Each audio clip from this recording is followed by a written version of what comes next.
For a long time, the story of Etihad Airways was, well, it was a tough one. We're talking about billions in losses and some really difficult decisions. But something shifted in 2025. Today, we're going to dig into the incredible financial turnaround of Abu Dhabi's national airline. Okay, let's just cut straight to the chase. This number right here, this is what has the entire aviation industry buzzing. 1.7 billion dirhams. That's the profit Etihad pulled in just the first 9 months of 2025 alone. And just to be super clear, that isn't just a profit. It's a record. It's a massive 26% jump from the year before.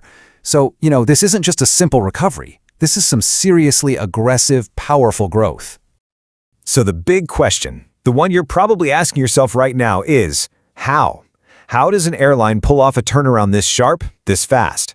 Well, that's exactly what we're about to break down. It all starts with the top-line numbers. And honestly, they paint a picture of a business that is just firing on all cylinders. What's really interesting here is that the good news goes way beyond just the final profit number. Their total revenue shot up by a huge 18%. Their EBITDA, which is a fancy way of saying how profitable their core business is up an even more impressive 27%. And check out the cash flow, up 40%. That's the real fuel they need to keep this massive expansion going. So where are all these incredible numbers actually coming from? Well, when you boil it all down, it comes from a pretty simple formula. Get more people to fly with you and make sure those planes are full. And this chart right here, this is the engine of their growth. We're talking 16.1 million passengers in just 9 months. That's an 18% jump in traffic. It's a crystal clear sign that demand for flying Etihad is absolutely surging. But here's the really crucial part. They didn't just get more passengers by flying around half-empty planes. Nope. They hit a passenger load factor of 88%. In the airline world, that is phenomenal. It means that on average, for every 10 seats flying, nearly 9 of them had a paying customer. That's just wild efficiency, especially while you're growing so fast.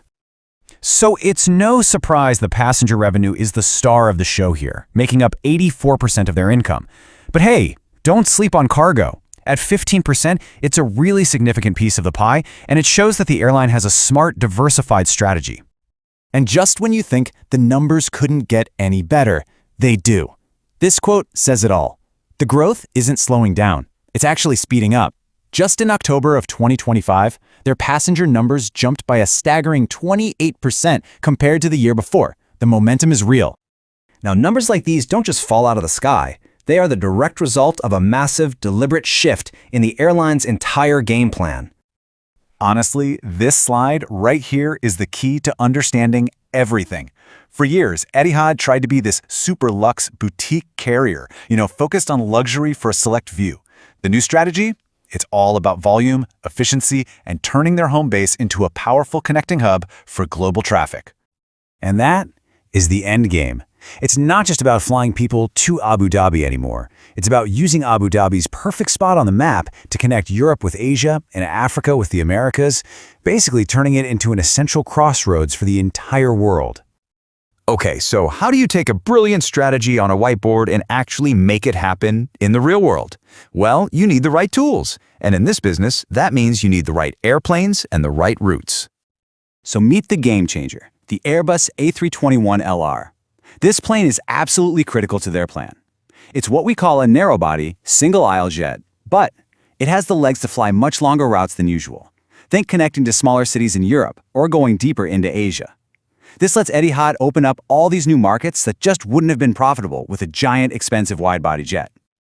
And you can see the results right here. In just 1 year, the fleet grew by 19 planes, and the number of destinations they fly to just skyrocketed by 26. This isn't just a small step, it's a giant leap that directly feeds that connecting hub strategy. So you see how it all connects, right? It's a simple but beautiful cycle. Step 1, you get these new super efficient planes. Step 2, you use them to launch dozens of new profitable routes. Step 3, you funnel all that new traffic through your hub in Abu Dhabi. And Step 4, you watch the revenue and the profits climb to record levels. It's a perfect growth flywheel. But here's the thing. This absolutely incredible performance in 2025, that's not the finish line, not even close. It's really just the launch pad for an even bigger ambition. This record profit is what sets the stage for everything that comes next. All this success is building a strong case for a potential IPO, taking the company public maybe as soon as 2026. And it's all part of this grand vision they call Journey 2030. And the goals for Journey 2030 are, well, they're breathtaking. They're not just looking to grow a little bit. They plan to triple their passenger count to 33 million and nearly double their fleet to over 150 planes. The scale of this ambition is just hard to overstate. Which brings us to our final question. I mean, based on what they've done in 2025, they are clearly on the right path.